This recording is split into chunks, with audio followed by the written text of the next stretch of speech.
Ta'ala wa barakatuh, and welcome to another episode of the stories of the prophets and the messengers. In this series, we are using this book right here as a reference for the stories that we are telling. And this book is called The Stories of the Prophets and the Messengers, and it is based on the work of Sheikh Muhammad Mutawalli Ash-Sha'rawi, may Allah be pleased with him.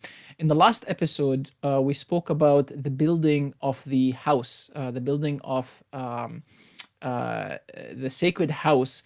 And we mentioned something about the building of the sacred house in Jerusalem specifically. The story generally was about the slaughtering the of Ibrahim to Ismael, peace be upon him, basically, and how he was replaced with an alternative that was the ram.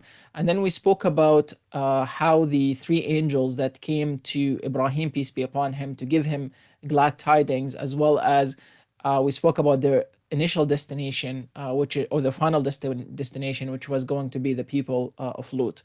Now, I mentioned something about the building of the sacred house in Jerusalem, and I said that it is said that it is built by Yaqoob, by Jacob, peace be upon him. And actually, one of the brothers, may Allah give him all good, he commented on the video and he said this actually matches what the Bible is saying, that there is a house, there's a sacred house, there's a mosque, some sort of a mosque that was built by Yaqub, by Jacob, peace be upon him. And he was saying that I didn't know that the Islamic tradition is also speaking about that house being the Jerusalem mosque, the Masjid al-Aqsa.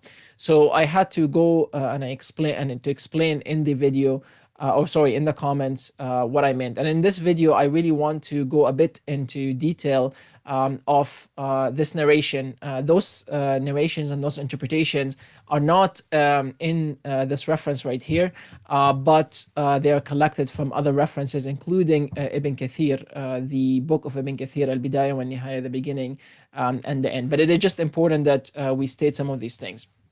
And the issue that that happens here is a hadith, a prophetic tradition, where Abu Dharr, may Allah be pleased with him, who is a companion, he went to the Prophet, peace be upon him, and he said, Ya Rasulullah, أي مسجد وضع في الأرض أو وضع في الأرض أول. Like, which mosque was put on the earth first? And the Prophet, peace be upon him, he said, Al Masjid al Haram, the sacred house in Mecca. That's the sacred sanctuary in Mecca. And then he said, ثم أي, and then which one? And he said, Al Masjid al Aqsa, this is the Jerusalem mosque. And then he asked, كم بينهما, like how many is between them? And he said, the Prophet ﷺ, he said, أربعون سنة, 40 years. And then Abu Dhar asked, ثم أي, he said, ثم حيث أدركت الصلاة فصلي فكلها مسجد. Then wherever you find yourself, you can pray, because the whole earth is made as a mosque for the Muslim nation. This is something that is very special for the Muslim nation, that when it's time to pray, you don't really need to be at a mosque to pray. If you're traveling, you can pray anywhere that is clean. And what I mean by clean, I refer to it being spiritually clean. That is, there is no like urine, there is no filth. And filth is defined as a certain substance in basically in the Islamic tradition. Filth is defined as a certain substances that can basically negate someone's prayer. So in this hadith, or this prophetic tradition, it is said that between the building of the Masjid al-Haram, the sacred house in Mecca, and the Masjid al-Aqsa, the sacred house in Jerusalem, there were 40 years. And it is in the people in the books of the people of the books. And when I mean what I mean by the peoples of, or the people of the books, are the Jews and the Christians. That it was Jacob, it was Yaqoob, peace be upon him, who built the Jerusalem mosque. And some of the scholars, they said that this kind of matches this hadith, because it is not far-fetched that Ibrahim, peace be upon him, when he had his son Ishaq, Isaac, and then Isaac had his son Yaqoob, or Jacob, peace be upon all of them, that could have been 40 years. So that interpretation can be valid. However, it is not the only interpretation. Some of the scholars, they said that both of the houses, the sacred house in Mecca as well as the sacred house in Jerusalem, they were established at the time of Adam, peace be upon him. And some, they say that Adam was the one who initiated the building of both mosques, and it could have been that there were 40 years between them. Some other scholars, they say that they were built by the angels at the time of Adam, peace be upon him. And we stated in the stories of the previous prophets, including Hud, peace be upon him, and Nuh, peace be upon him, and Saleh, peace be upon him, and Adam, peace be upon him, that people they knew about the sacred house in Mecca.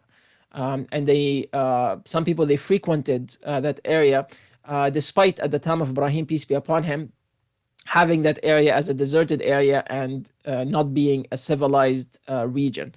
But it is noted that people used to frequent that place for worshipping Allah subhanahu wa ta'ala, and for worshipping the divine, as well as for asking help from the divine.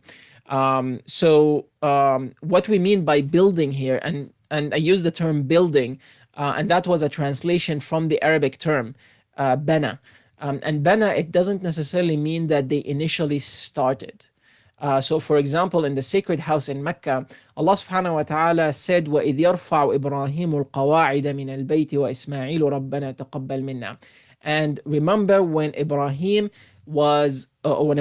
raised the foundations of the sacred house, وَإِذْ يَرْفَعُ إِبْرَاهِيمُ الْقَوَاعِدَ مِنَ الْبَيْتِ. He raised the foundations of the mosque, which means that the foundations, they were there. It's just that Ibrahim alayhi salam came and he made it an apparent and a visible building. So in Arabic, we could refer to that as bana. Allah subhanahu wa ta'ala refers to it as raised, which means that the word bana in Arabic, it can actually mean multiple things. It could mean building from scratch. It could mean a tajdeed, like somebody who renovated. It could mean a tawsa, which means to expand. So when we look at the word building, we have to look at it within the context.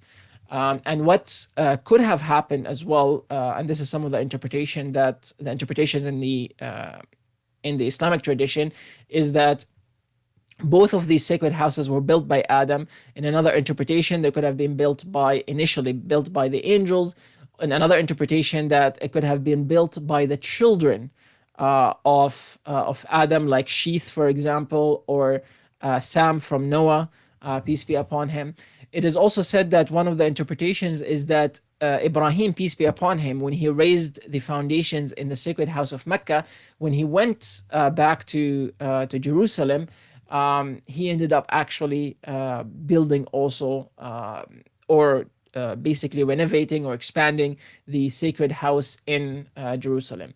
Also, another interpretation is that it was Jacob, peace be upon him, who ended up building the sacred house there. And it is also mentioned that Soliman, peace be upon him as well, this was another interpretation, that he built. And what that means also is that it means that he renovated.